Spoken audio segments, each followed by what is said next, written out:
Bien bonjour, on s'intéresse ici au cas d'une particule qui est piégée dans un puits de potentiel infini de largeur A. Donc en fait la particule a l'opportunité de se déplacer uniquement entre 0 et A, ou d'exister ou d'avoir une probabilité de présence entre 0 et A ouvert. Et vu que l'énergie potentielle est supposée infinie à l'extérieur, eh bien la particule ne peut pas accéder et donc sa probabilité de présence est nulle et donc sa fonction d'onde va s'annuler aux parois.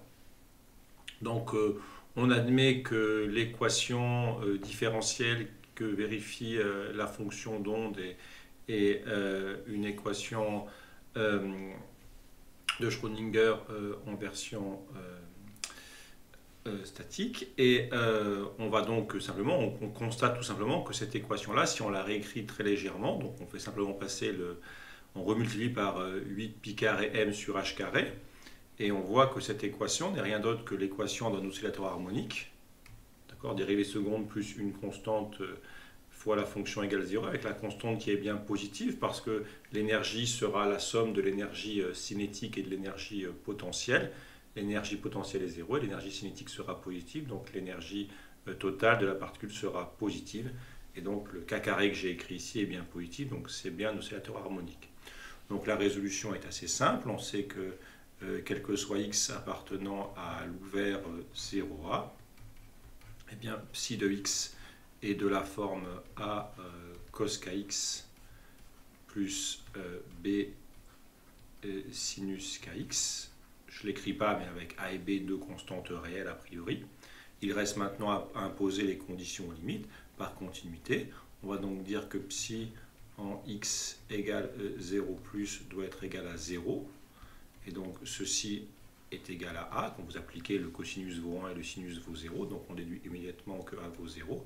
Et d'autre part, on a psi en x égale à moins, qui vaut, donc ce terme-là n'existe plus, parce que vu que A vaut 0, on peut déjà se débarrasser de ce terme-là. Et il reste le second terme, qui est donc B sinus KA.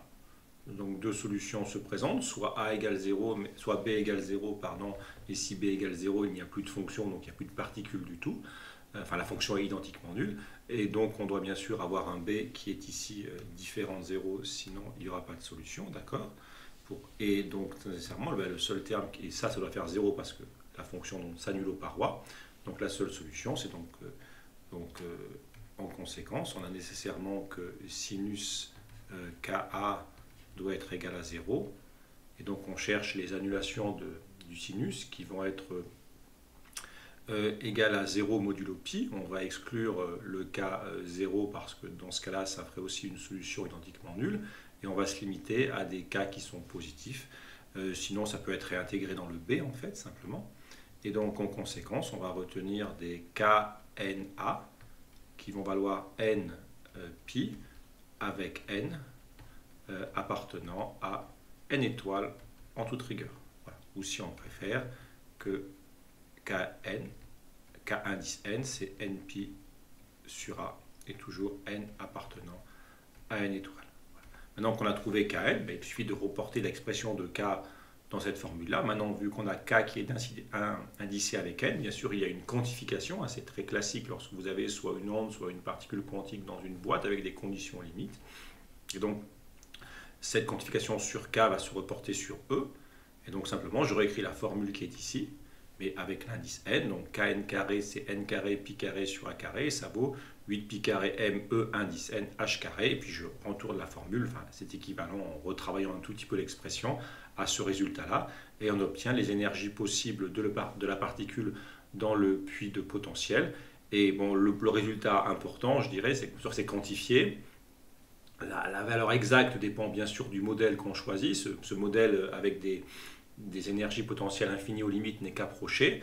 Mais l'idée à retenir, c'est que le point important, c'est que la première énergie possible, elle est non nulle. Donc ça revient sur l'idée qu'en mécanique quantique, vous ne pourriez pas localiser avec une vitesse nulle une particule. La particule, même dans l'état de plus basse énergie, a une énergie qui est non nulle.